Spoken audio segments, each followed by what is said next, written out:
Hi, Jen. Hi, Valerie. Hey, good to see you. You as well. Well, how about we get to know you a little bit? Tell us a little bit about yourself. Okay. I'm originally from Chicago, like yourself, and I've been living in Denver for about the past 14 years, and that's actually where I met my husband. I had been living in New Zealand, moved back to Chicago, decided to move here, and a friend who I had been living in New Zealand with knew my husband, so she introduced me to him about 2 days after we met, or after I moved here. But of course, as life goes, like it was kind of on and off, or we kind of dated and this and that over the years, and didn't officially get together until about 2007 or so about 9 years ago. But you guys did get married, right? We did get married, yeah, the following year. So it was like all that stuff, before I was like, okay, bam, the very next year, because we knew each other so well. So The joys of dating. yeah, exactly. No, and believe me, I had plenty of dating experience, and wondered if I was going to find anybody, let alone, like, I had no idea that this person who I met 2 days after I moved here, that I would marry him 6 years later. So, so that was all good Still and sounds well. like a whirlwind romance in some aspects. It was kind of, like figuring it out, like, okay, dating other people and seeing that, and then coming back together at the end, realizing it was each other all along. We were just maybe too young to realize it, or whatever. Right. So I So was how old were you when you got I married? was just going to say, yeah, so I was 31 Okay. when we got married, about to be 32, and my husband was 40. He had just turned 40. So I was on the kind of younger-ish side, and he was, he was a little bit older. And so I think the thought just occurred to me, we should probably start to try to have a family sooner rather than later. And I Okay. had been on the fence about having kids throughout my life, just because it had to be the right person. It I wasn't that agree. I absolutely knew I wanted kids from when I was a little girl. You hear all those stories like, oh, pretending to be a mom, and I just always knew I wanted to be a mom, and la la la. And that wasn't necessarily the case. I always thought that I would have a family, but only if I had found the right person. And that was just my preference. So I did find the right person, and so I thought, why not try sooner rather than later? Never thinking that there would be any issues. I had been on birth control, so I came off of it, and not that long, only 5 years or so. But it still seemed to mess with my cycle a little bit. My cycles were shorter initially, and then really long, like 38, 40 days. So we tried, the months kind of went on, and I'm thinking, this isn't right. I'm healthy. I'm a normal weight. There's nothing, no health issues, nothing going on. So we finally went to see a reproductive endocrinologist at about 9 months. And 9 months of yeah, trying to get pregnant? yeah, 9 months of trying, yeah. And yes, I was under 35, and they say to give it a year, but I just kind of You knew. knew. Yeah, if nothing's happening now, if my cycles are lengthening, I was having night sweats. It Hmm. was just Wow. probably because I was stressing out, but that's a whole other topic. And it seems crazy, like, just 6 months or 9 months, and you're freaking out, but you just expect to become. Well, we wait our whole lives. Like, we try to prevent not getting pregnant, right? And then we finally are ready to have children, and we can't, and that's a hard reality. That was, yeah, I accomplish goals for the most part that I set out to accomplish. And if it doesn't look exactly the way that I thought it would, I take a little bit of a different path, but usually I kind of get things done. It, and creating a family just seemed natural. I mean, you look Right. around you, and it's just, everybody does it, it It's seems. like something in the water. Everyone's pregnant. Until you go through everything, and then you realize, no, that's not actually the case, that everyone just conceives easily, but it was just an expectation. So What did the fertility doctor have to say? of course, all the tests were normal. Really? My tubes were open, the blood work was normal, except, and this is still normal, but I had a lot of follicles, like more than average. So 12 to 15 on each ovary. So kind of borderline polycystic ovarian syndrome. But I just didn't, they never mentioned that. And so I never really thought about it. And again, I was under 35. So they just gave me a couple rounds of medication. And at about 11 months, that was 11 months of trying, a couple months of medication, and I got pregnant. And Oh, good. everything was normal with the pregnancy, not necessarily with the birth, C-section, all that, but yeah. So my son was born in 2010 in October. But I had always wanted 2 children, and that's just what I expected would happen. Yeah. I mean, when I did think about having a family, even though I was on the fence, I did think about having a family of 4. Even, number, possibly a boy and a girl. Right. My husband came from a family of 5. I came from a family of 4. We set out to try for our second one almost a year after our son was born. Did you go right back to the fertility clinic because of struggling the first time, or? I thought my body just knows what to do. I've had a baby, and mind you, I did turn 35 almost a year after I had my son. So then I was kind of at that, but I still didn't, 35, whatever, not a big deal. So no, I didn't jump the gun and go back to that clinic. Plus we were living in California. That's a whole other story. So I didn't just think, okay, I'm going to go right back to the other clinic here in Denver. So I gave it about 3 months of trying on our own. And then again, the long cycles. And I thought, okay, here we go again.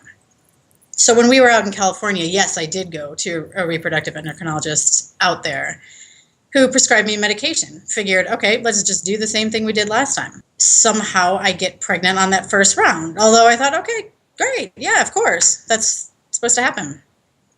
And I went in for the 8-week ultrasound. Everything looked normal. Great, measuring properly. 12-week ultrasound, which I was actually at 13 weeks. And we had told, family, friends, some friends, because, when you already have a healthy pregnancy, you just assume that the next, especially at 12 weeks, that you're all good. And we went in and there was no heartbeat. And it was devastating. It's gotten easy. This is 4 years ago, and it's still like, I thought I had kind of moved past. You never expect to hear those words when you don't have any experience with miscarriage, and when you have, another child already. And it was just, I remember saying, because the tech was the one who initially was going, and I looked up and I said, oh, is it sleeping? We didn't know the gender at that time. And I said, oh, is it sleeping? And because there was no movement. And he said, just resting, just resting. Wow. But you knew something was wrong. What's that? Did you know something was wrong? He knew, I didn't. Oh. Because again, you just don't expect it. So he goes, okay, well, I'm going to go get the doctor and I'll be right back in. And even then I didn't know, because we didn't have that much experience with all the stuff that we had experience with after that. And then the doctor came in and said, I'm sorry, there's no heartbeat. And my husband, I'll never forget my husband's reaction either. He said, are you sure? And it broke and I got angry actually and said, of course she's sure. And it was just unexpected. So, so unthinkable. And then going the next week, like knowing that the baby that grew to 12 weeks, inside of you is no longer living. It was very difficult to maneuver through life, like knowing, wow, it was there and now it's not. So then afterwards, I thought, okay, and I talked to plenty of people. Now, of course, everybody kind of came out of the woodwork. So I had a miscarriage. So comparisons stories started showing up. just, yeah, like, oh, hey, yeah, I had one, and I had belonged to a mom's group, like where we did play dates and stuff out in California. And I think when I did the math, it was like 25% of us had a miscarriage, which Wow. makes sense. I mean, it makes sense with Was the it comforting to talk statistics. to other women that had miscarriages too? Because you feel normal. You Okay. feel normal. And I'm all about support. Mm-hmm. I'm a psychotherapist by trade, a licensed professional counselor, so I'm all about gaining as much support as you can. And talking it out. Yeah. So it's really great to talk to them to say, okay, this is how the procedure's going to go, or this is how my procedure went, and you'll be asleep, or they'll this and that, and you might feel like this afterwards, and it's normal. But a lot of them said, I had a miscarriage and then I got pregnant again a couple months later. Like, Oh. that's very common. And so I thought, okay, this is like, I got pregnant, I'll just do it again.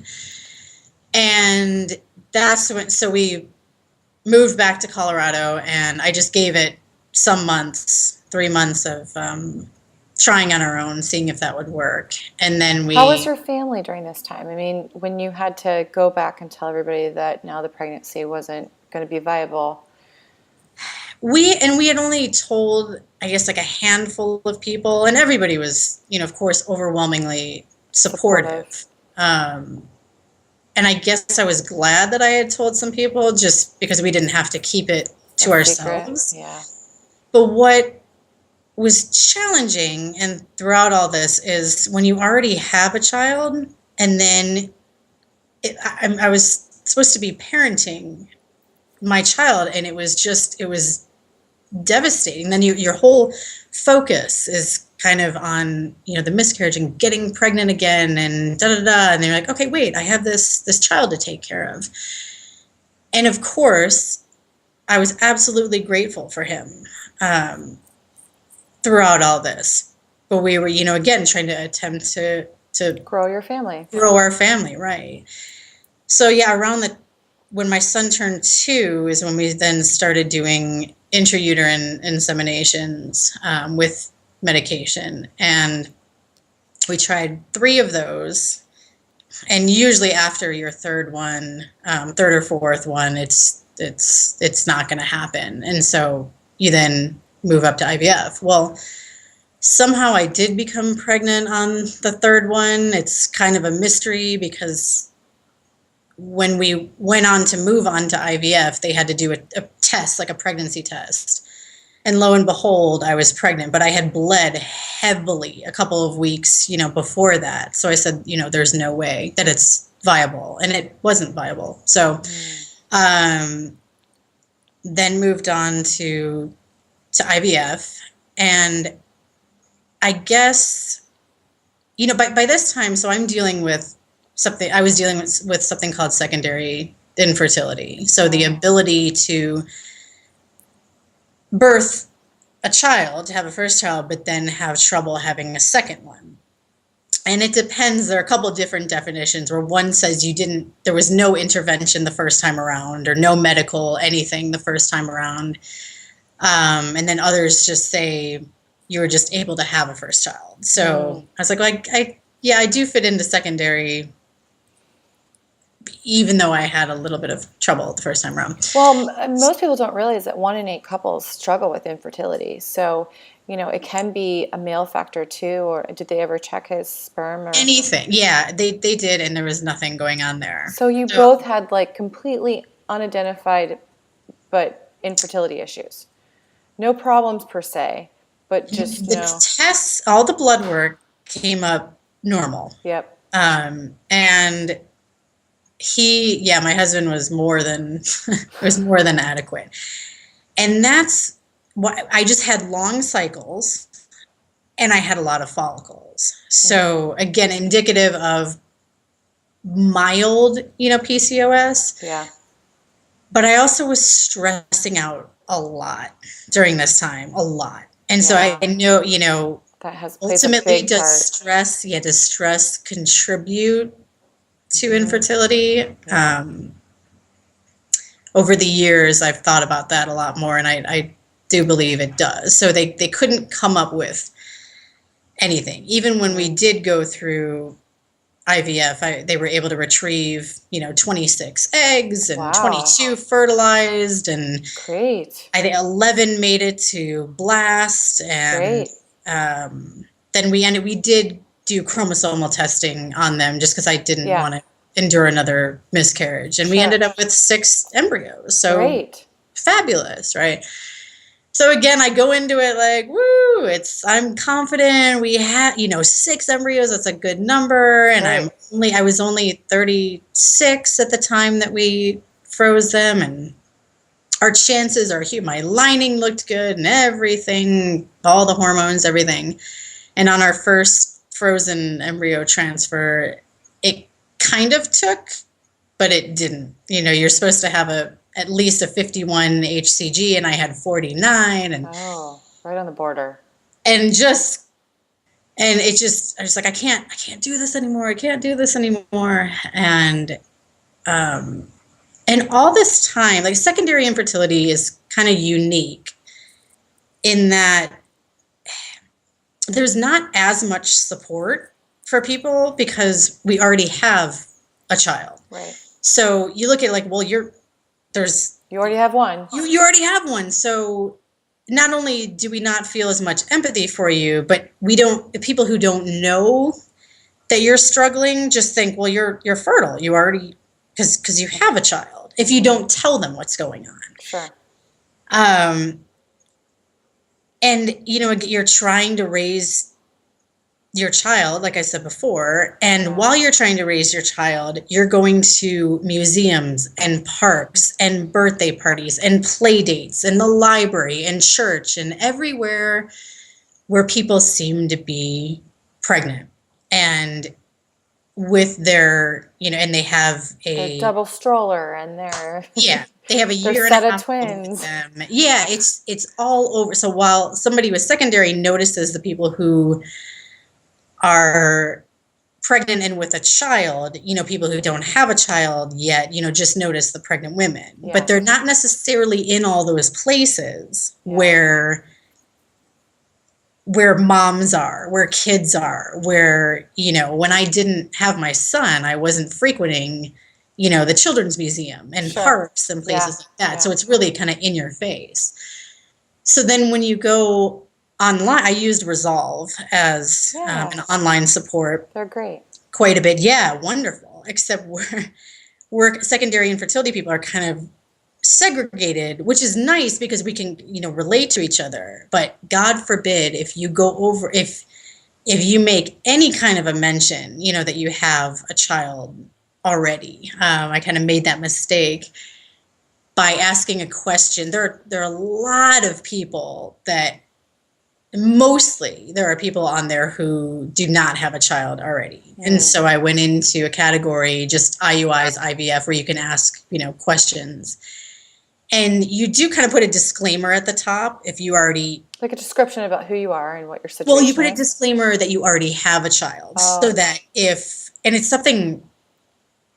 some acronym like MENTS or something where you said MENTS, like I'm about to say something, so if you don't, that could be triggering, so if you don't want to read below, here's the heads up. Don't do it. And so you do like MENTS, and then you scroll, you wait, and you put your message like down there, and that's what I did. However, since I didn't post it in the secondary infertility category, there was some bullying, anger, and I wouldn't say bullying. No, it was just kind of a, really appreciate it if you would really appreciate it if you wouldn't post here. Like, there's a category, there's a secondary, category. Now so you were categorized being in the wrong category. You were basically told that you're in the wrong space. Yeah, even though I was asking a question about IUI, IVF. Sure, which is all the same for everyone. Regardless whether you've had one child or not, the pregnancy idea is still the same. It's similar, right? Exactly. And there aren't that many people in the secondary, so you wouldn't get responses to your questions as frequently as you would. Yeah, of course. But I was very, cautious to mention ahead of time. So it's very delicate, and there's a lot of, highly emotionally driven, and huge. Anxiety, depression, people have spent years and years trying to have a child. And I totally respect that. I already had one child, and it was the most emotionally challenging thing that I've ever been through. So I can only imagine people who didn't, have that one child, like how they coped. intense. It's, and I mean, to this day, it's the hardest thing I've dealt with ever. And it sounds kind of silly. It's like just having a child, like, really, is it that? But it goes on. You're emotionally invested, though. You know what I mean? Like you had a lot into the whole process, and it was your dream, and so it's hard to let go of that dream. But was that part of the motivation for writing your book in due time? I finally got to, so when that first frozen embryo transfer failed, I just said, I'm like, enough is enough. And I had always, dabbled with writing in the past, nothing, of course, professionally, but I had always kind of enjoyed writing, and I journaled a lot. And I turned to my husband and I said, I've got to write about this. I've got to to me, it just seemed like, that like miscarriage, and then another like kind of miscarriage, and months of this, and you can't be the only one. You can't be, right? But you don't have that community yet. Yeah, I did. Yeah.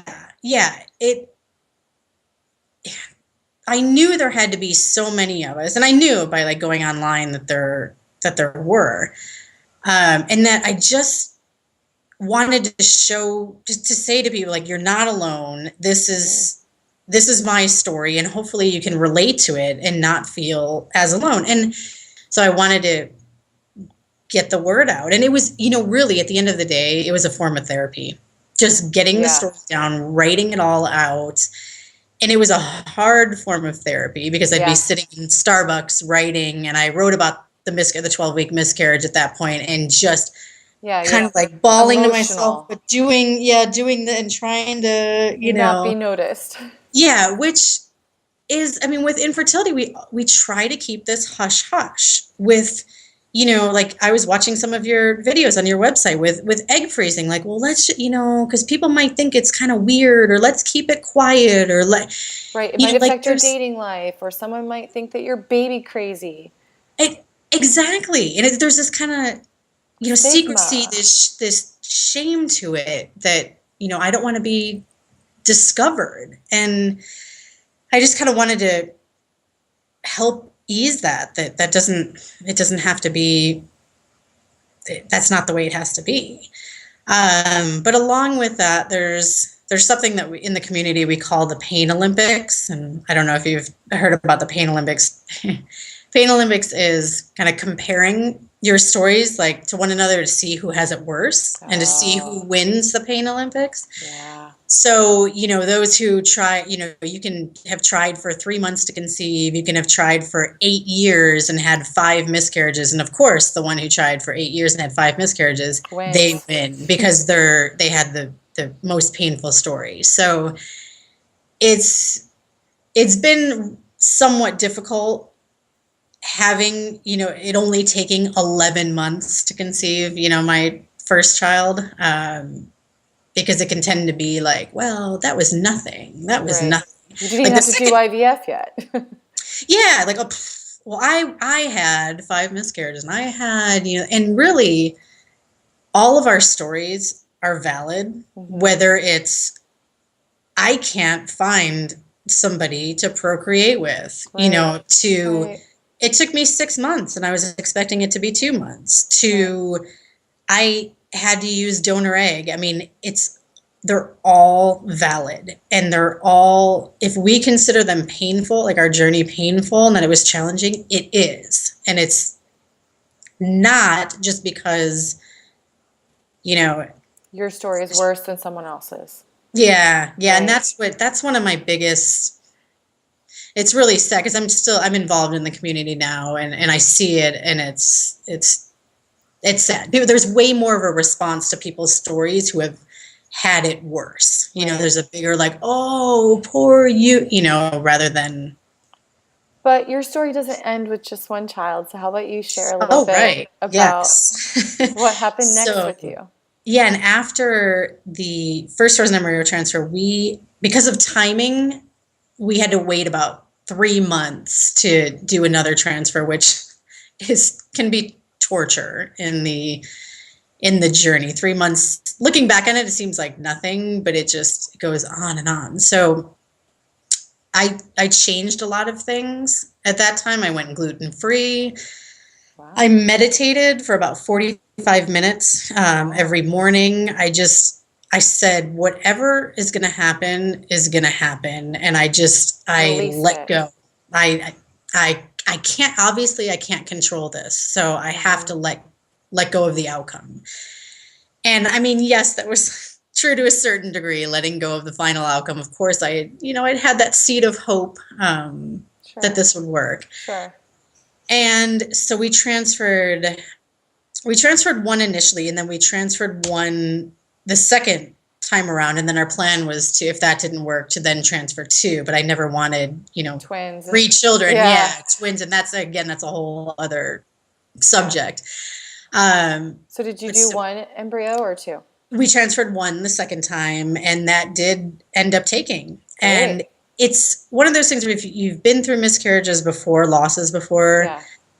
I was on pins and needles every Right. single week, like doing the blood work tests, thinking, is it going to stay? Is it going to stay? Is it going to stay? And I don't think I relaxed until, I never fully relaxed, but I didn't relax until the 20-week ultrasound, which is the big one. And we didn't even tell our son until 19 weeks, he's so observant. And he was 3 at the time. And he was like, what's wrong? What's going on with your belly? What is that? You'd ask him, what is that? And kind of put, I'm like, oh, yeah. And I didn't change the subject. So How funny. it puts fear in, and we certainly didn't tell as many people, nearly as many people that you were cautious and optimistic, but realizing that what your experience before had affected you, so it could happen again.